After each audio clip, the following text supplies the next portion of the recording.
मेरा नाम डॉक्टर कुलदीप ठाकुर है और मैं head and neck cancer surgeon हूँ फोर्टिस हॉस्पिटल मोहाली में, जहाँ पे हम head and neck cancer and robotic surgery करते हैं ईएनटी कैंसर्स के लिए।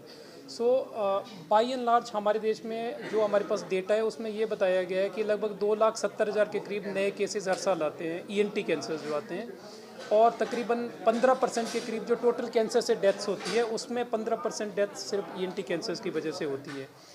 95% केसेस में जो मेन कारण है वो है तंबाकू का सेवन करना, स्मोकिंग करना और अल्कोहल करना, अल्कोहल का कंजप्शन करना। उसके अलावा जैसे तीखे दांत है जो जीभ में लग रहे हैं या मुंह में लग रहा है कहीं पे भी, या इल फिटिंग डेंचर है, ओल्ड एज में डेंचर लगाते हैं, वो डेंचर अगर प्रॉपर्ली फिट नहीं हो रहा है उसकी वजह से इरिटेशन हो रही है, वो कैंसर का रिस्क रहता है। बहुत रेयर केसेस, बहुत और भी कारण है, बट एक जेनेटिक फैक्टर भी इंपॉर्टेंट रहता है कि अगर कोई जेनेटिकली ज़्यादा ससेप्टेबल है कैंसर के लिए तो उनको कैंसर थोड़ा जल्दी हो जाता है एज़ कम्पेयर टू दूसरे पेशेंट के।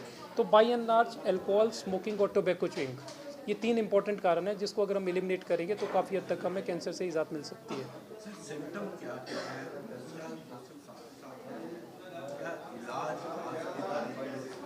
जी देखिए, सबसे बड़ी दिक्कत हमारे ईएनटी कैंसर में क्या होती है कि ईएनटी कैंसर ही नहीं, कोई भी कैंसर बॉडी में वो शुरू में वो पेनलेस होते हैं, उसमें दर्द नहीं होती है या एसिम्प्टोमेटिक होते हैं, इसलिए पेशेंट बॉदर नहीं करता। ऑब्वियसली अगर किसी को दर्द नहीं हो रही तो क्यों आएगा वो। जो मुंह का कैंसर है वो एक छाले के रूप में निकलता है जो तकरीबन 2 हफ्ते से, जो अगर कोई भी छाला मुंह में है जो 2 हफ्ते से ठीक नहीं हो रहा हो और जिसमें दर्द ना हो, तो इसका मतलब है कि उसको घबराने की ज़रूरत नहीं है, उसको बहुत ज़्यादा घबराने की ज़रूरत है। कोई भी पेनलेस नॉन इलिग अल्सर जो 2 महीने से ठीक नहीं हो रहा हो उसको अपने ईएनटी स्पेशलिस्ट को दिखा देना चाहिए। इसके अलावा किसी भी तरीके की गांठ अगर गले में है, गले के किसी भी हिस्से में जिसमें दर्द नहीं है, उनको भी दिखा लेना चाहिए। गले में दर्द होना, पर्टिकुलरली अगर वो दर्द गले से कान में जा रही है और खाना निगलने में उसको दर्द हो रही है, उनको भी अपने ईएनटी सर्जन को दिखाना चाहिए। आवाज़ ख़राब है, सर्दी जुकाम में भी आवाज़ ख़राब हो जाती है, वो जनरली हफ्ता 10 दिन में ठीक हो जाती है। किसी को 2 वीक से ज़्यादा अगर किसी की आवाज़ बैठी हुई है उसको भी अपने ईएनटी सर्जन को दिखाना चाहिए। इसके अलावा अगर नाक से रेशा आता है जिसमें थोड़ा खून भी आता है या नाक बंद है, वो एक कैंसर का कारण हो सकता है। किसी भी तरीके का छाला चमड़ी में हेड ईएनटी रीजन में अगर है तो उनको कैंसर स्पेशलिस्ट को दिखाना चाहिए। ये सारी चीज़ों का इलाज पॉसिबल है, डिपेंड करता है कि आप कौन सी स्टेज पे पेशेंट वापस आता है। जितना जल्दी पेशेंट वापस आता है उसका इलाज उतना कम इंटेंसिफाइड होता है और बहुत मॉडर्न टेक्निक से हम उसका इलाज कर सकते हैं, जैसे रोबोटिक सर्जरी से कर सकते हैं, और उनका जो जीने की प्रोबेबिलिटी वो बहुत अच्छी होती है। लेकिन जितना एडवांस स्टेज पे पेशेंट हमारे पास आएगा उसका इलाज उतना लंबा चलता है और कैंसर के वापस आने की संभावना भी ज़्यादा रहती है। इसलिए बोलते हैं कि जितना जल्दी पेशेंट आता है वो जो एडवांस टेक्निक सारी है वो सारी अर्ली स्टेज के लिए है। एडवांस स्टेज के लिए हमारा ट्रीटमेंट सेम कन्वेंशनल तरीके से रहता है, बहुत अच्छी रिसेक्शन, बहुत अच्छी reconstruction and rehabilitation. Early stage में करोगे उसमें रिकन्स्ट्रक्शन रिहेबिलिटेशन की ज़रूरत ही नहीं पड़ती है, बहुत एक अच्छी सी सर्जरी, चाहे रोबोटिक सर्जरी हो चाहे वो नॉर्मल सर्जरी से, उसी से ठीक हो जाते हैं। Yes, ENT cancers they are treatable, बेशर्त ये कि उनको अर्ली स्टेज पे आना चाहिए। एडवांस स्टेज में भी ट्रीटेबल है, बट जितने अच्छे रिजल्ट अर्ली स्टेज में उतने अच्छे रिजल्ट एडवांस स्टेज में नहीं है। सर रोबोटिक सर्जरी क्या हर कैंसर की जाती है, इसके अलावा भी होता है? रोबोटिक सर्जरी सबसे पहले जो इसका बेसिकली जो डिस्कवर की थी, किस चीज़ के लिए किया था, ये बेसिकली यूरोलॉजिकल कैंसर के लिए किया था, प्रोस्टेट कैंसर वगैरह के लिए। अब धीरे धीरे करके इसका जो है ना बहुत अच्छा early stage head and neck cancer में इसका बहुत उपयोगी है ये टेक्निक। उसका रीज़न मैंने आपको बताया कि बहुत, एक तो हाई डेफिनेशन कैमराज होते हैं, बहुत प्रिसीजन बहुत ज़्यादा बढ़ जाती है, हॉस्पिटल स्टे बहुत कम होता है, ब्लड लॉस बहुत ही कम होता है। आप ये कह सकते हैं कि 1/10 1/20 अगर 200 ml blood loss normal surgery में होता है, इसमें मुश्किल से 10 ml ब्लड लॉस भी नहीं होते हैं। अर्ली मोबिलाइजेशन, हम जल्दी हॉस्पिटल से आपने देखो कैंसर पेशेंट जी 5 दिन 6 दिन से एडमिट है, इसमें हम पेशेंट को दूसरे तीसरे दिन डिस्चार्ज कर देते हैं, वो भी अपने ऊपर। दूसरे अगर हम घर उसको डिस्चार्ज कर रहे हैं दैट मीन्स वो अपना खुद घर पे ध्यान रख रहा है, दूसरों के ऊपर डिपेंडेंट नहीं है।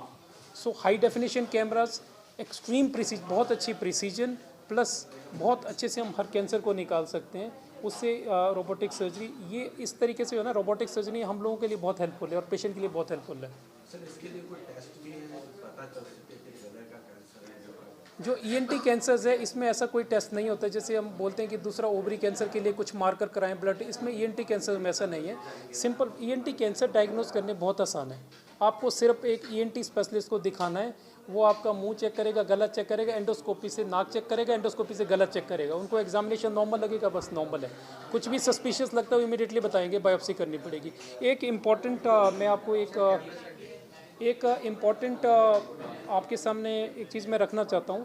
हमारी सोसाइटी में बायोप्सी के लिए जो है ना बहुत सारी गलत गलत धारणाएं हैं। वो बोलते हैं कि अगर आप बायोप्सी करोगे या इसमें लोअर टच करोगे तो कैंसर बढ़ जाएगा। ये एक मिथ है, ये एक गलत धारणा है। जब अगर कैंसर है मुंह में, अगर हमें मुंह में लग रहा है कोई छाला है, तो हम लोग बायोप्सी उस छाले से लेते हैं, नॉर्मल टिश्यू से नहीं लेते हैं, नॉर्मल जगह से नहीं लेते हैं। तो अगर हम मान लो सपोज उसकी बायोप्सी नहीं करेंगे, ट्रीटमेंट नहीं करेंगे, तो कैंसर तो बढ़ेगा ही, वो रुकेगा नहीं। कैंसर का अपना एक नेचर है, उसने बढ़ना ही है।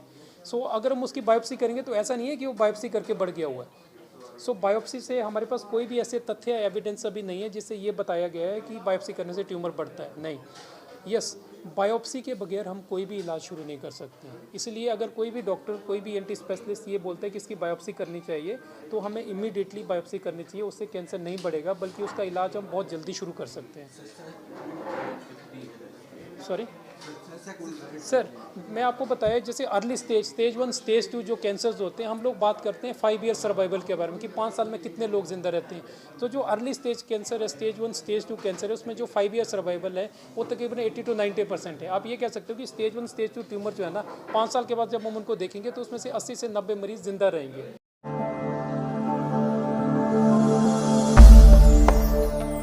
भगवान का नाम और ध्यान घर में रहेगा हर वक्त। सकारात्मक प्रभाव वेदाक्ष धूप बत्ती से। वेदाक्ष ज्योतिष सेवा संस्थान द्वारा अभिमंत्रित धूप बत्ती रोज मोगरा